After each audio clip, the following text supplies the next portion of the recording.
தீபாவளிக்கு பட்டாசு வெடிக்கிறோமோ இல்லையோ, ஆனால் ஸ்வீட் சாப்பிடாம கண்டிப்பாக தீபாவளி கம்ப்ளீட்டே ஆகாது. இது பார்த்தீங்கன்னா குனாஃபா ஃப்ரம் ஸ்ரீ மிட்டாய். ஸோ ரிலேட்டிவ் ஒருத்தங்க தீபாவளிக்கோசம் வாங்கின்னு வந்தாங்க. இது பார்த்தீங்கன்னா ஃபேமிலி பேக். அது பேக்கிங்கே ரொம்ப அழகாக இருந்துச்சு பார்க்கறதுக்கு. திறந்து பார்த்தா 1 2 3 4 5 6 குனாஃபா டைப்ஸ் இருந்துச்சு. இந்த ஒரு குனாஃபாவும் பார்த்தீங்கன்னா ஒரு டேஸ்ட்டில் தான் இருந்துச்சு. ஸோ இது பார்த்தீங்கன்னா சாஃப்ரான் மேலே போட்டுருக்காங்க. ஸோ நல்லா ஆரஞ்சு கலரில் இருக்குது. உள்ளே நட்ஸ் இருந்தது. டேஸ்ட் நல்லா இருந்துச்சு சாப்பிட்றதுக்கு. இதில் மெயின் என்னென்னா எல்லா குனாஃபாவுமே அன்றைக்கி சாப்பிட்றத விட மறுநாள் சாப்பிடும்போது டேஸ்ட்டு வேறு லெவலில் இருந்துச்சு. இது நெஸ்ட்டு குனாஃபா. இதுவே 2 இருந்துச்சு பார்த்தீங்களா. ஸோ ஒன்றுத்தில் பார்த்தீங்கன்னா கேஷ்யூ மட்டும் இருந்துச்சு. இன்னொருத்தில் பார்த்தீங்கன்னா கேஷ்யூ, பாதாம், பிஸ்தா எல்லாம் போட்டு இருந்துச்சு. அதில் அந்த கேஷ்யூ மட்டும் போட்டிருந்தது எனக்கு பர்சனலி ரொம்ப பிடிச்சிருந்தது. ஸோ இது பார்த்தீங்கன்னா இதுவும் மேலே கேஷ்யூஸ் அதெல்லாம் போட்டுருந்துச்சு. மேலே எக்ஸ்ட்ரா ஒரு ப்ளூபெரி வச்சுருந்தாங்க. ஸோ அந்த பெரி கடிக்கும்போது ஒரு டிஃப்ரெண்ட்டாக இருந்துச்சு டேஸ்ட்.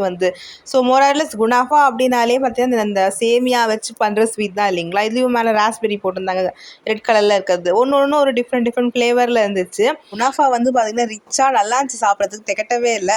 உங்கள் வீட்லேயும் உங்கள் கெஸ்ட் யாராச்சும் வாங்கிட்டு வந்தாங்கன்னா அன்றைக்கே சாப்பிடாம மறுநாள் சாப்பிட்டு பாருங்கள். டேஸ்ட் வேறு மாதிரி இருக்கும்.